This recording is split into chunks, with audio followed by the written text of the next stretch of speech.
Hello and welcome to today's session on risk management. I am Dr. Maruf Ahmed Mir, PhD in Financial Markets and MBA in Finance and Accounts from AMU Aligarh, and at present I am associated with Asian Business School, Noida as Associate Professor in the area of Finance and Accounts. So dear students, let's start with the introduction to corporate risk management process.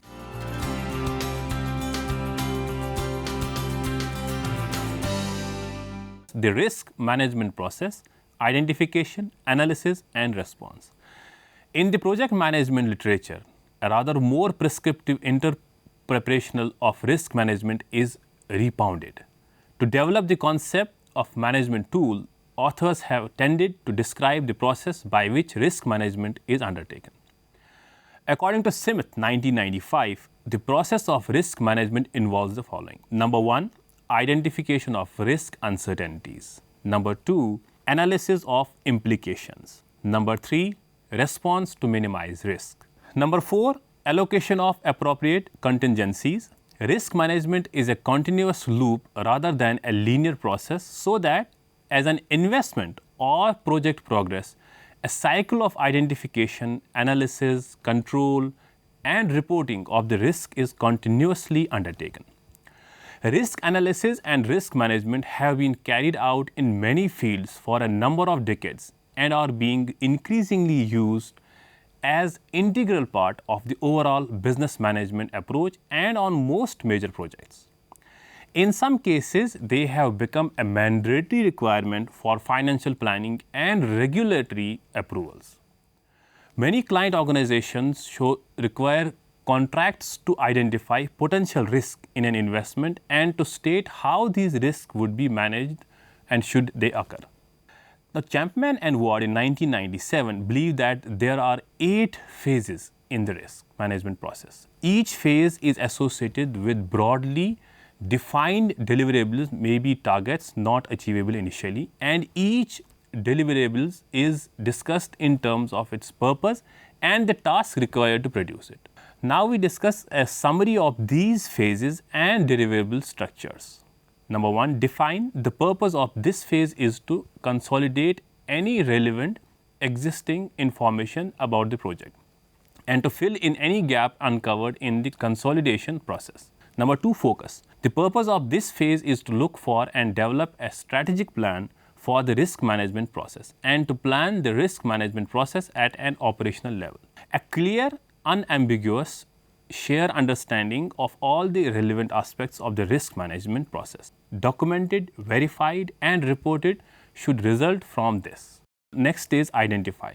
The purpose of this phase is to identify where a risk may arise, to identify what might be done about the risk in proactive and reactive terms, and to identify what might go wrong with the responses. Here, all key risks and responses should be identified with threats and opportunities classified, characterized, documented, verified and reported. Structure. The purpose of this phase is to test the simplified assumption and to provide a more complex structure when appropriate. Benefits here include a clear understanding of the implications of any important simplifying assumption about the relationship between risks, responses and base plan activities. Ownership.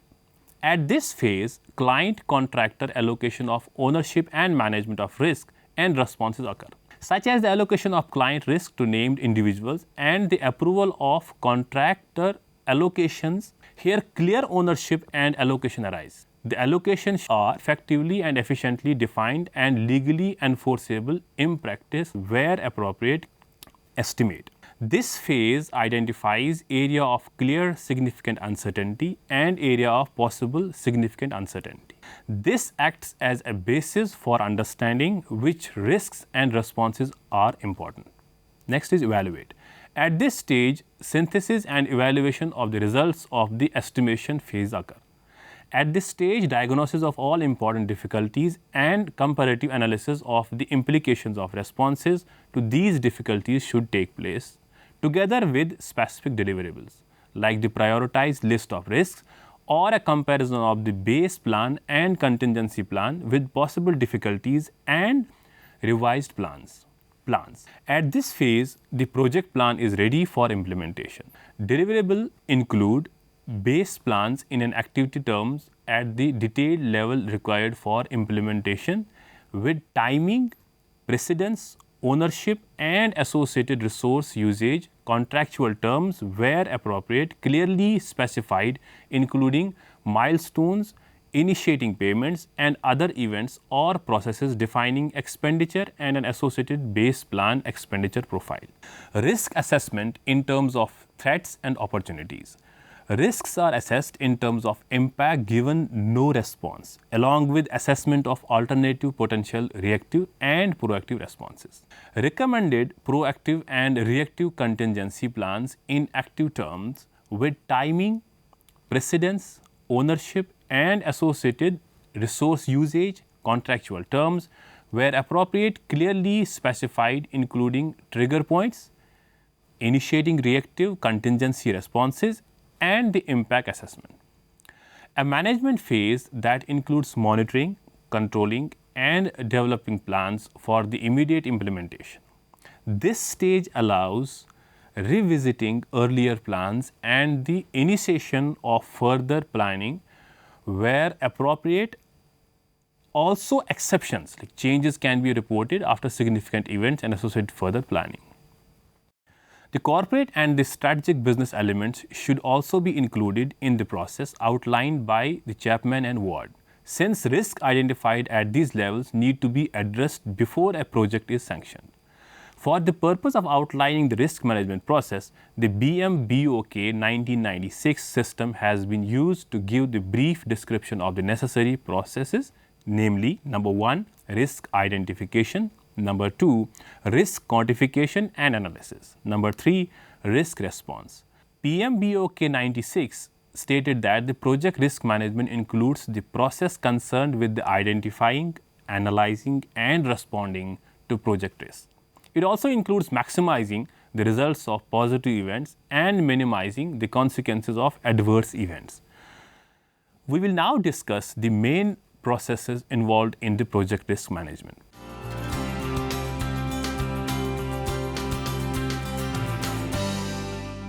First is risk identification. Students, risk identification consists of determining which risks are likely to affect the projects and documenting the characteristics of each one. Risk identification should address both the internal as well as the external risks. The primary focus of risks which have the potential to cause a major effect on the project should also be determined and classified according to their impact on the project costs, the time schedule and the project objectives. The identification of risk using both historical and the current information is a necessary step in the early stage of project appraisal and should occur before detailed analysis and allocation of risk can take place. It is also essential for the risk analysis to be performed on a regular basis throughout all stages of the project. Risk identification should be carried out in a similar manner at both the corporate level and the strategic level, business levels. The next is input and output of the risk identification process. In order to investigate what the risk identification process entails, consideration should be given to its input requirements and the output or the deliverables expected from it. Risk identification consists of determining which risks are likely to affect the project and documenting the characteristics of each one. Now, input to risk identification are given as product or service description, other planning outputs, for example, work breakdown structure, cost and time estimates, specification requirements, historical information. And the outputs are number 1, sources of risk, number 2, potential risk events, number 3, risk symptoms, number 4, inputs to other processes. Now, after identification, risks should be validated. For instance, the information on which they are based and the accuracy of the description of the characteristics should be checked. Risk response options should be considered. The purpose of the risk identification is, number 1, to identify and capture the most significant participant, the stakeholder, in risk management, and to provide the basis for subsequent management. Number 2, to stabilize the groundwork by providing all the necessary information to conduct risk analysis. Number 3 is to identify the project or service components. Number 4 is to identify inherent risk in the project or the services. Now we'll discuss the participants in the risk management process. Developing the above points further, before risk identification can commence, the responsibility of the undertaking, the risk management process, must be assigned. Whatever the organization structure within which the risk management process is undertaken, it must be supported or championed by the highest level of management, and it will not have access to the requisite information, neither will the organization be likely to benefit from the implementation of the recommendations. This is often addressed in a similar way to the value of management process by appointing a strong, experienced facilitator to chair the meeting where potential risks are identified and addressed. Participants in the identification will normally include individuals responsible for carrying out the project and those having a firm grasp on the business and the technical aspects of the project and the risk confronting it from within the outside of the organization. Information gathering and project definition. The risk identification process is dependent on information which may or may not be readily available. This may take the form of processed historical data, often risk registers from previous projects and operations, or information from external sources. The better the informational foundation of the risk management process, the more accurate its results. Therefore, determination of what information is required, where and how it may be collected, and when it is needed is central to risk identification. This involves gathering existing information about the project, including its scope, objectives, and strategy, filling in gaps in the existing information to achieve a clear, unambiguous, shared understanding of the project. Now, risk identification process output primarily a register for risks likely to affect the project should result from the process. A full and validated description of each risk as well as initial response options to each risk should be developed. The key deliverable is a clear common understanding of threats and opportunities facing the projects.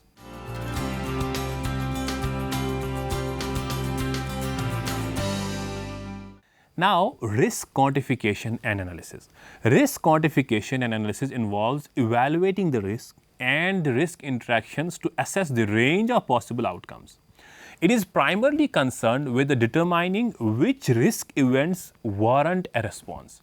A number of tools and techniques are available for the use of risk analysis, quantification, and the analysis process.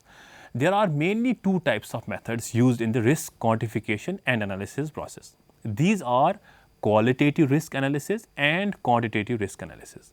The qualitative risk analysis consists of compiling a list of risks and the description of their likely outcomes. The qualitative risk analysis involves valuation that do not result in a numerical value. Instead, this analysis describes the nature of the risk and helps to improve the understanding of the risk. In this way, analysts are able to concentrate their time and efforts on areas that are the most sensitive to the risk. The quantitative risk analysis often involves the use of the computer model employing statistical data to conduct risk analysis.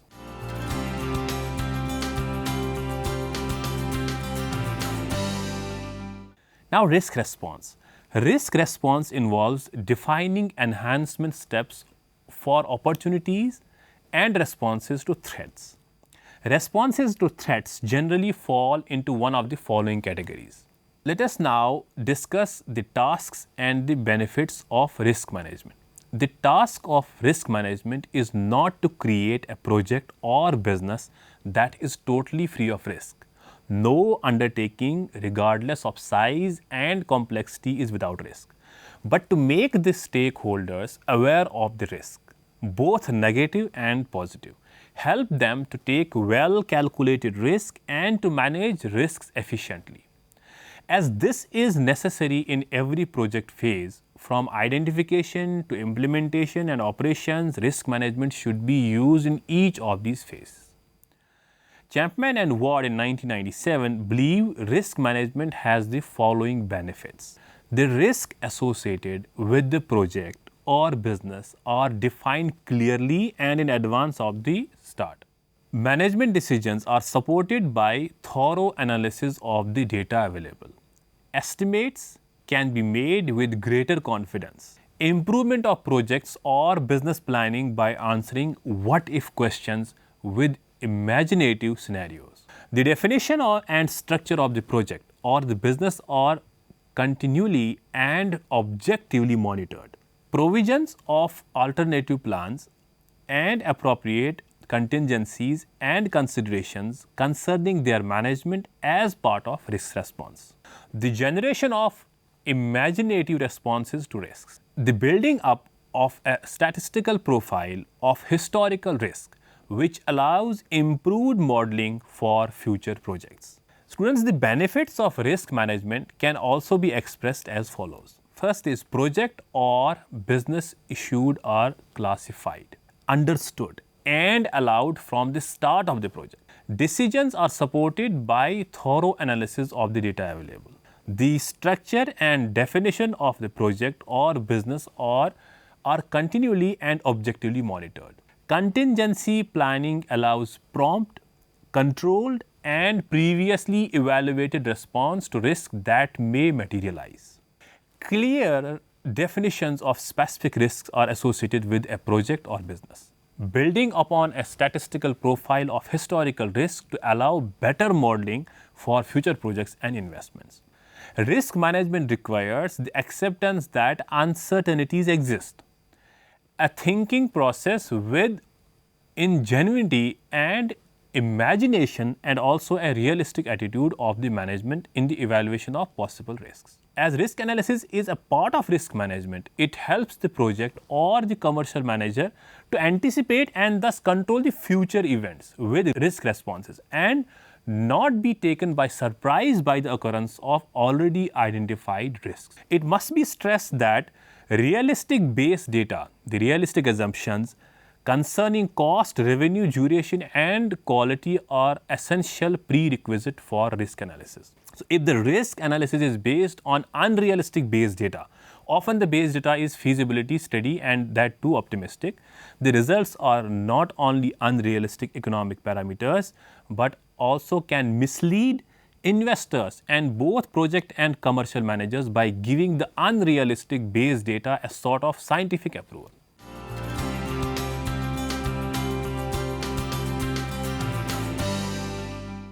Now, financial risk, management methods and the techniques. A firm needs to understand the intensity and the type of potential risk it is prone to. Finance managers are supposed to thoroughly analyze the situation and they have to choose the most apt approach or process or the method to check the financial risk. Number one is regression analysis. This approach is used to study the effect on one variable when the other one changes. Let us say, for instance, what changes will cash inflows encounter when rate of interest increases or decreases. Another technique is value at risk, called as VAR. So another popular approach in measuring and checking the financial risk is VAR analysis.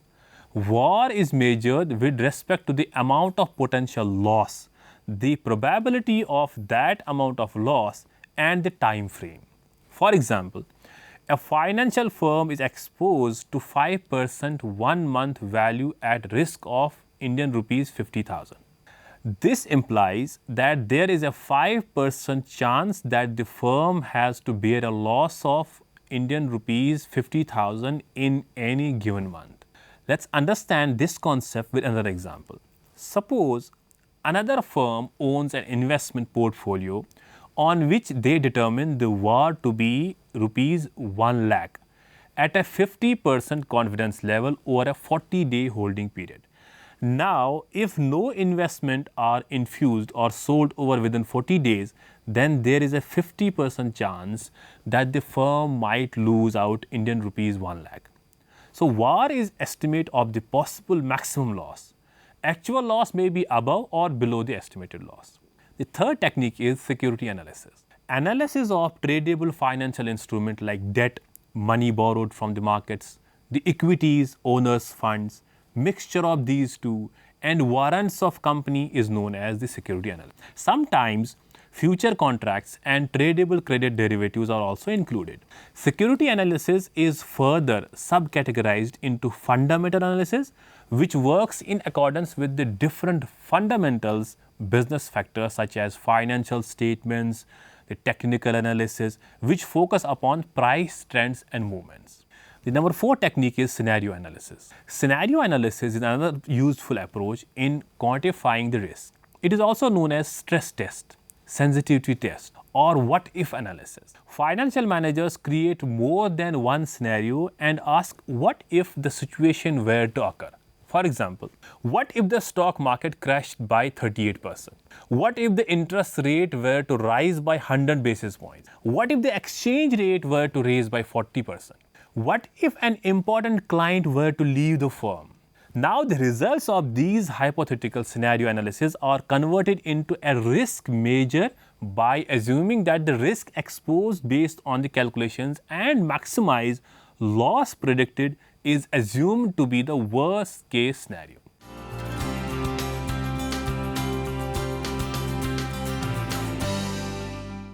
Another important technique is decision tree. A decision tree is a diagram that branches in the different directions. It is a visual way of plotting out the risk management actions, especially if the options may result in vastly different solutions and costs. Each branch highlights one possible option and can then branch off again further if the path splits again.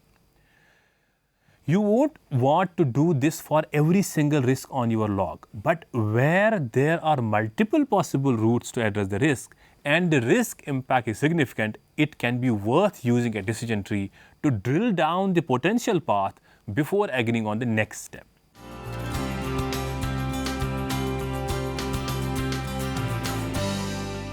This is simply a fancy way of saying go and talk to the people who know.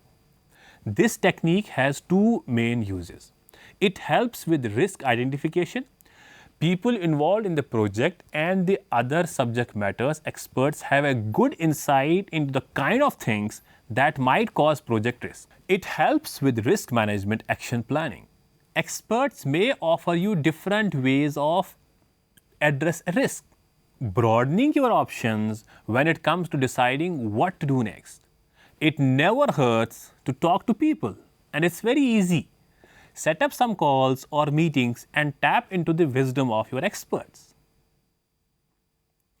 In this financial risk management course, you have learned about various types of financial risks and analysis techniques for evaluating the risk.